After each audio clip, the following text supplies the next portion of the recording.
Hi viewers. இன்னைக்கு April 2 Siragadikka Aasai serial என்னாச்சுன்னு சொல்லி பார்க்கலாம்க்கு முன்னாடி சேனல் சப்ஸ்கிரைப் பண்ணாதவங்க மறக்காம சப்ஸ்கிரைப் பண்ணுங்க.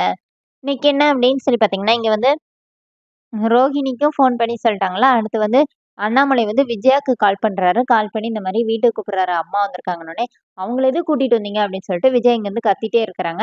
அப்புறமா இந்த பிரச்சனை யார் தான் தீர்த்து வைக்கிறது, கிளம்பி வா அப்படின்னு சொல்லும்போது, விஜயாவும் ரோஹிணியும் ஒரே டைம்ல வேற வேற ஆட்டோல வந்து இறங்குறாங்க. 2 பேரும் ஒவ்வொருத்தர பார்த்து முறைச்சுக்கிட்டே இருக்கிறாங்க. அப்ப விஜய் வந்து ஆட்டோ காசு குடுக்கும்போது அவர்கிட்ட சேஞ்ச் இல்ல அப்படின்னோனே, ரோஹிணி ஓடி வந்து நான் குடுக்குறேன்னோனே, யார்கிட்டயும் வாங்க வேண்டாம். மீதி காச நீங்களே வச்சுக்கோங்கன்னு சொல்லிட்டு விஜய் நேரா உள்ள போறாங்க. அப்போ ரோஹிணி வந்த ஆட்டோ வந்து ஒரு லேடி ஓட்டிட்டு வராங்க. அவங்க கேட்குறாங்க, "ஏம்மா உன் மாமியாரா? அவிங்க இப்படிதாம்மா இருப்பாங்க. ஏதோ பையன பெத்து வச்சுட்டு ரொம்ப பண்ணுவாங்க. என் மாமியாரும் இப்படிதான்னோனே." இப்ப ரோஹிணி என்ன சொல்றாங்கன்னா, "ஏற்கனவே ஃபயர் சர்வீஸ் வர வரைக்கும் வர மாரி இங்க எரிஞ்சுட்டு இருக்குது. நீங்க வேற எண்ணெய ஊத்தாதீங்க. கிளம்புங்க." அப்படின்னு சொல்லிட்டு மேல வராங்க. இப்ப ரோஹிணி வெளியிலேயே நிக்கிறாங்க. விஜயாவ பார்த்தோனே மனோஜ் ஓடி வந்து விஜயா கிட்ட பேசிட்டு இருக்கிறாரு. பாட்டி வேற விஜயாவ திட்டிட்டு இருக்கிறாங்க. அப்புறமா ரோஹிணி வாசல்லே நிக்கிறத பார்த்துட்டு ரோஹிணிய வேற உள்ள கூப்பிட சொல்றாங்க. அப்புறம் மனோஜ் கூப்பிடுறாரு.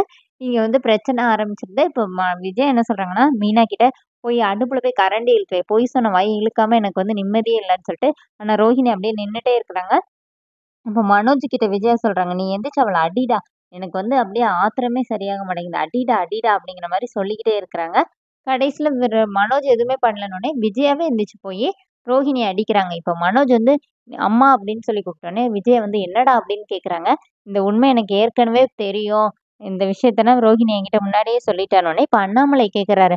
என்னடா நான் அன்னைக்கு கேட்டப்ப எனக்கு எதுவும் தெரியாதுன்னு சொன்னேன். இன்னைக்கு என்ன எனக்கு தெரியுங்கிறன்னோனே, இப்ப முத்து என்ன சொல்றாருன்னா, இவன் பொய் சொல்றான். இவனுக்கு என்ன விஷயம் தெரிஞ்சாலும் அவன் அம்மா கிட்ட தான் சொல்லுவான் அப்படிங்கிற மாரி முத்து சொன்னோனே, இப்ப மனோஜ் என்ன சொல்றாருன்னா, ஆமா நான் அம்மா கிட்ட தான் சொல்லுவேன். ஆனா இது பெரிய விஷயம்னால அம்மாக்கு தெரிஞ்சா கோவப்படுவாங்க. நான் சொல்லல அப்படிங்கிற மாரி சமாளிக்கிறாரு. அதோட என்னோட எபிசோட் எண்ட் பண்ணிட்டாங்க. நாளைக்கு என்னன்னா, நாளைக்கு தான் ரோஹிணி கிட்ட கேட்கறாங்க.